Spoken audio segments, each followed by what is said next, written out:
Welcome back, ZZZ Proxies, is your boy Josh, and today, of course, we're here to review the Prydwen tier list for version 2.3. Part 1, by the way. I don't think we have Yidhari on this list quite yet just because she hasn't released, but we do have some interesting changes, especially with the new characters and some reworked characters that we have to look at today. This tier list is a little spicy. Yes, this tier list might look pretty normal on the surface, but I assure you there are some very, very interesting things that Prydwen are saying that they're looking at and potentially adjusting or wanting to adjust in the coming months. And I'm very, very intrigued at why they think they need to make these changes, as well as what this sets up for us going into the rest of 2.x. Hey folks, it's Post Josh here to tell you about the sponsor of this video, LD Shop. Now, LD Shop has been gracious enough to provide us with some fun perks while we top up to 35% off of our favorite games. Almost any mobile game you play can be found here with bundles for bundles. Wait, that's kind of genius. And off of your first purchase, LD Shop wants to make you a customer for your gacha stay. So they're giving you a top up starting at 22%. All you need to do is take your ID, region, and enter your payment method, which they have it all, and boom. Yeah, you can't miss out on even more savings because I have an additional 15% off code if you use the link below with an extra 5% coupon for later. Take a look at the internet passes. They are $3.60 versus your regular $5. That money adds up, folks. Well, make sure to drop by LD Shop by clicking the link in the description for exclusive perks and discounts. And thank you to LD Shop for sponsoring this video. So firstly, let's take a look at the newer characters. Let's take a look at the shiny new thing. And that, of course, is Lucia. I'm very, very, that's fun that they put her sheer. They just put sheer in there. They have a bunch of different categories for certain characters: healing, aftershock, stun, sheer. That's a fun one. She is the premier sheer force buffer, aka rupture supporter. Lucia is amazing, and her potency and her effectiveness is just unmatched. She is just so freaking easy to use.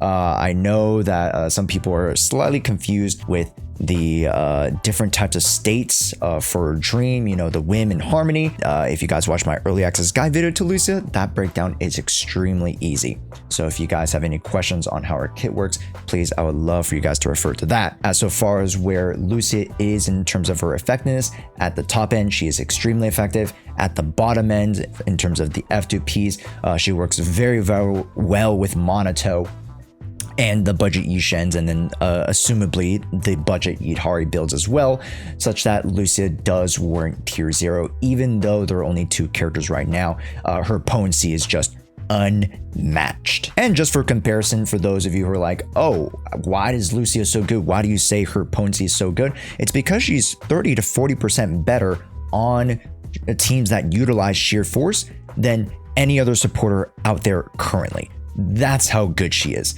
And if this isn't a sense of, or gives a little bit of like a, you know, yellow flag of like, oh, things are starting to move along with Zenless Zone Zero in terms of not only the difficulty of the bosses and the difficulty of the content, but even with the characters are moving a little bit faster. They're getting stronger by the day. We couldn't really say that with Seed and Orphe, just because those two are a little bit more horizontal. More on them in just a little bit. But in particular with Lucia, she is just the premier unit to grab if you guys are wanting to invest into any of the rupture characters. Lucia is your gal. Next, let's take a look at Manato. And Manato finds its way into tier 1. And again, this has to do with the M6 for sure. Manato before M2 specifically is almost like a tier 2 unit, barely even tier 3. Be so for real. The tier 2, the M2 allows him to gain a lot more sustainability in terms of his pressure off stun, and then the M6 allows him to do amazing amounts of damage with this fire damage bonus and the special, basically refreshing his blazing state, the molten state or whatever. Really strong mindscapes coming out for Manato, which we couldn't really say on our previous characters, which, you know, again, as the premier on-field DPS A-rank character of 2.x, Monto shows up very, very well in tier 1. I think is a respectable place to put our new boy, the furry boy. Apologies, I knew I was covering up slightly the screen there so you guys couldn't see the tier 1 for Manato, but you guys can see this. Tier 0.5 for Sami. Sami. Folks, I'm very excited to see Sami jump up with the rework, and let's be honest, her potency didn't necessarily increase all that dramatically. Well, it basically did because of the kit rework. It wasn't just pure numbers that just, they adjusted and skyrocketed her gameplay. It was really due to the kit reconstruction and how much more fluid she can actually play and really keep on her pressure. Now, that's one of the big things with Sami, is that she wasn't really that consistent, especially on the off field. And then when you get into the off stun, and then when you get to on stun, she did okay. However, now she's just doing incredible with her new Azure Flash boundary attack. For those who don't know, the boundary attack is this extra little whooshing attack, basically adding in more damage, and it counts as aftershock. This allows you to much more consistently keep up her buffs, keep up her drive disc, and allow her to just deal a lot more damage. So alongside a couple of the kit reworks in terms of her basic spamming, so you don't just go basic, and then into, dash, there are some slight variations with her basics and the timing of the basics that allow you to perform some of these higher level combos, even off stun, that, begets you a lot more of those Azure Flash stacks or the star stacks, and then thus you're going to be able to do more dashes and then thus aftershocks.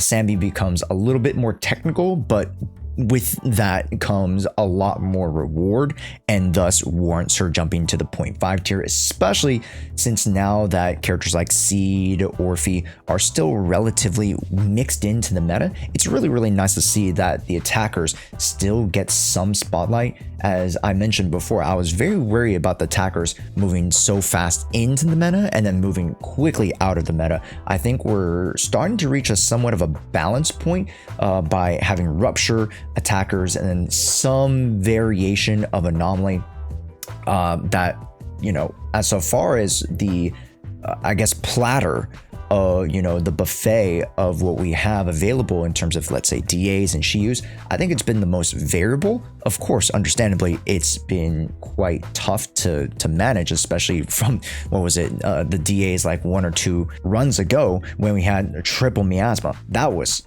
really, really rough, especially for those who had not acclimated or those who hadn't kept up with the endgame content. But now that we have another month under our belts, a lot more people are getting comfortable with the Miasmic Fiend. They're getting more comfortable with Defiler. They're getting more comfortable again with Miasmic Priest. And then now weaving in some of these older bosses, this combination in this endgame, even though it is technically more difficult with the HP inflation, a lot more people are actually comfortable with this DA. And let me know down in the comments what you think about the recent DA refresh and the DA run. But I think all 3 bosses are relatively doable. And then the new boss that is coming, that is within the story that technically I haven't done yet, but I saw in early access, that boss is actually really, really cool, not only just for the sheer force and, Manato is the guy to go to, but you can run a lot of attackers against that boss and do extremely, extremely well. In fact, I would even say that's less of attackers and more of a highlight for stun characters. So when it comes to the new boss, even though he's miasma, and then when it comes to, just the re-rolling of some of those other newer miasma bosses, and then just even pushing back towards the older bosses, I think this end game and the state of Zenless Zone Zero is a lot more balanced than people were assuming to be, you know, a month plus ago when we were having those conversations. So back to brass tacks, seeing Sami up here makes sense. She is extremely strong. That kit rework did wonders for her, and it is to be seen if she does stay in the 0.5. I think, to be honest, I would consider her top of tier 1, even though she does technically do better than the tier 1 units now. But I could see very easily when electric kind of, or attackers kind of fall out of favor, they can quickly just bounce down, and then we could see some of the anomalies pop up when we shift back into anomaly. Talking about anomaly, this is the kicker here. Miyabi is in watch. She is being watched right now, and so is Lighter too. I don't know if you can see right above my big old head right there. Lighter is being watched as well, whereas Fufu jumps up. This is curious. Let's start firstly with the big elephant in the room, and that's Miyabi. We're gonna have to go to the change logs for this one. Miyabi is the highest profile casualty of Hoyo's new boss design, boss rotations, and available buffs. Currently in Deadly Assault, bosses featured are specifically designed to counter Miyabi, with said enemies being unfreezable or having increased anomaly buildup resistance. Additionally, Miyabi has recently suffered from lackluster Deadly Assault buffs, as newer anomaly buffs lack disorder and related effects, instead buff anomaly proficiency or lack synergy with her entirely. This isn't isolated to a single phase either, often occurring from back-to-back phases, which is seeing a visible impact on her results. Miyabi is one of the strongest characters in the game without question. However, if content continues to be designed to hinder her performance, we may be forced to adjust her placement until it stops happening. Ooh. As I've mentioned with these tier lists are multi-layered and multifaceted, right? It's not just the characters and how strong they are, it's how they perform against the enemies. To the point, Prydwen is addressing that very issue. A lot of the DA content is anti-Miyabi, and that is no coincidence. A lot of content wants to shill the more newer, shinier units, and they tend to revolve around rupture and attack. So you're not necessarily going to highlight as much anomaly content. And then within the anomaly content itself, there's just so many different anomaly characters, like Alice, who is in the forefront right now, just because she is very much the tier 0, the best on-field anomaly DPS to tackle Miasmic Fiend. And then you have the Vivians, who is the secondary to that. You have Yidhari, who is the premier support option for that. And then, you know, you can use Trigger for hyper carry Alice. You can use Nicole. You can use Sakaku for technically you can't freeze, but you can still apply the ice anomaly for budget comps and still actually do pretty decently well. And then you have, let's say, the Pulchras of the world. You have the Caesars, the Lucy's, Arenas for electric, and then the various other anomaly characters down here in the mid tiers. But when it comes to Miyabi specifically, even though technically Miyabi can clear Miasmic Fiend, yes, she very much can, a lot of content is stacked against her, and it does take a concerted effort as well as quite a depth level of skill with Miyabi to be able to perform at her higher end. The buffs are just really against her, right? Anomaly proficiency she can technically still use, but it doesn't really add up too much, and she doesn't need too much more anomaly buildup, especially even if you have a Yidhari, especially for a lot of anomaly pilled players. I know a lot of creators are also anomaly pilled. I am anomaly pilled. Technically, I pull for every character, so that's why I have both the range of attackers and anomalies. But I understand that a lot of people like you guys are very much built for anomaly. You guys love the anomaly mommies. I get it. But as this gives us a wake-up call to say, hey, Zenless Zone Zero is multifaceted. Not every content you're just going to be able to clear with anomaly like you could prior to 2.x, right? Pretty much all content at some point was clearable by anomaly or triple anomaly. But now here in 2.x, we have the new rupture class. Attackers are getting stronger and stronger just because of the presence of Seed Orphe, the relevance of Trigger, right? Growing day by day. And then stunners. Stunners are growing with both the rupture and attackers. As very well seen with the Fufu increase here. Fufu jumping up to tier 0 just because of her very, very multifaceted gameplay that allows for, you know, some on-field, a ton of burst, Dade's potential, and then the aftershocks as well when she's off-field. Fufu can kind of do it all. She's kind of like a catch-all for stunners. Really, really strong and fits in like a glove for a lot of on-field rupture agents who want a little bit more on-field time, like Yishen and Manato. So Fufu being in the tier 0, to me, low-key makes sense. Although I'm very, very surprised that they were quite adamant to put her in tier 0 than to keep her at like a high tier 5. Credit to where credit is due, Fufu is very, very much a high performer. And, you know, kudos to her for reaching tier 0. Hell yeah. But that brings us to Lighter. Lighter, while powerful, isn't displaying the same level of dominance as other tier 0 support characters, comparatively to Fufu. His core teams aren't gaining momentum, with many of them having difficulties with increased difficulty or on the new boss cycles. With that said, Lighter still remains a strong pick for many. We're watchlisting him for now, and we'll see how he does in the next phase. Well, I'm not too sure if they counted for Manato Mono Fire, where we have Manato, Orphe, and Lighter. That team is kick-ass. That team is really, really stinking good. Which, you know, again, it is a premium team firstly, and then secondly, it does require a ton of work to set up, just because Monotone would have to go in Infernal Metal, and then you would have to slightly adjust some of these parameters such that they would fit in a little bit better than the more conventional Orphe and Lighter would. Regardless, Lighter still can perform relatively well. Understandably, he doesn't perform well in a DA that is double fire resist, which kind of sucks. You know, it is what it is. Or is it double fire resist? Or I know for sure Fiend is resist. Very, very soon, I could see Yidhari bringing Lighter back into the fold, quote unquote, and then just striking this watch tag just off the map. Like, Lighter, again, will be getting more Fire Knives teammates, and whenever a Fire Knives teammates jumps into the meta, so too does Lighter. I do want to mention some of the meta changes before we wrap up with the Lucia changes specifically. So let's hear what Prydwen GG has to say in regards to the reflection on the current 2.3 meta.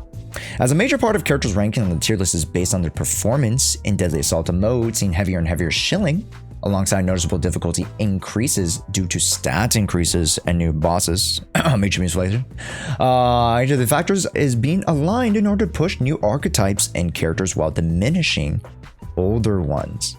It's a fact that many older characters either can't keep up with the new bosses or are being left behind completely without a viable Deadly Assault buff to use, hurting their viability. We are marking the characters majorly affected by these factors with a watch list.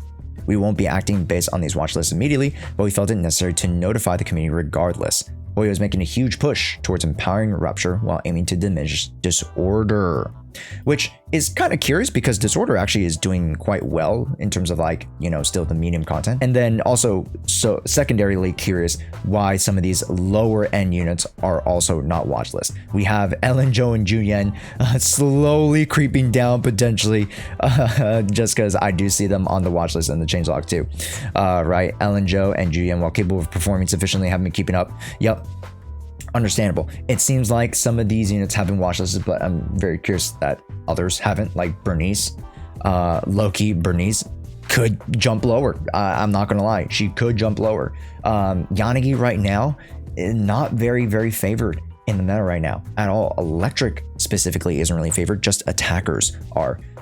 So Yanagi I could very, very well see jump to tier 1, and then Bernice tier 1.5 or tier 2. You know, as a lot of these characters, not only are they not being shielded forward, they're just getting outscaled entirely. The new content and the new characters are just way, way stronger, and that is very, very noticeable when in consideration to Lucia's relevance to sheer force comparatively to her other support cohorts. She just does 30 to 40% better, as mentioned earlier. It's absolutely ridiculous.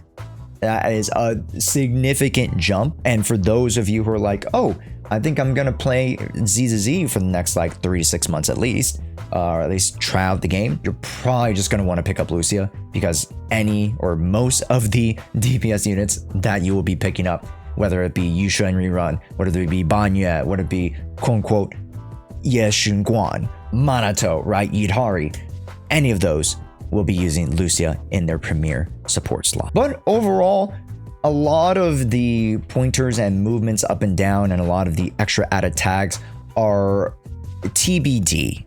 This tier list is a kind of like, oh, we're gonna wait and see as more content comes around, because we are at a pivoting point here. In 2.3, we are pivoting into the sheer force meta. We are getting literally 2 to 3 more sheer force characters. We're getting 1 or 2 more stunners that pair well with sheer force. It is very, very much apparent that rupture characters and stunner characters and specific attacker characters are going to be at the forefront of Zenless Zone Zero. What do you think of the ever-shifting meta of Zenless Zone Zero? Do you like the direction where Zenless is going, or do you guys hate it because, you know, your Miyabi isn't doing as well, or, you know, your Yanagi isn't doing as well, your Jane Doe isn't doing as well? Actually, Jane Doe does pretty well in Miyazaki Fiend, so I'll take that back. All right, physical. But let me know how you guys feel about the state of the game, and let me know if you guys disagree with any of these changes. Not too many things I necessarily disagreed with, but I will be very curious to see how they move things up and down, just because, again, this tier list was a very watch and see, kind of hodling, you know, not doing too much. We're kind of stagnating here until we get a lot more results from the upcoming Deadly Assaults and upcoming patches. Thank you so much for watching. It's your boy Josh, and if you guys would like to catch more Zenless Zone Zero content, you know where to be. Subscribe. Come on now. And hey, go check out our Twitch channel, because we do live account reviews. We do Deadly Assault helps. I literally, you know, will review your accounts and or help you run your accounts if your accounts are ready for it. I do a bunch of giveaways right now. I should be doing a giveaway with LD Shop, the sponsor of this video, and more events, more collabs, more fun. All right, it's your boy Josh. Thanks so much for watching. Peace.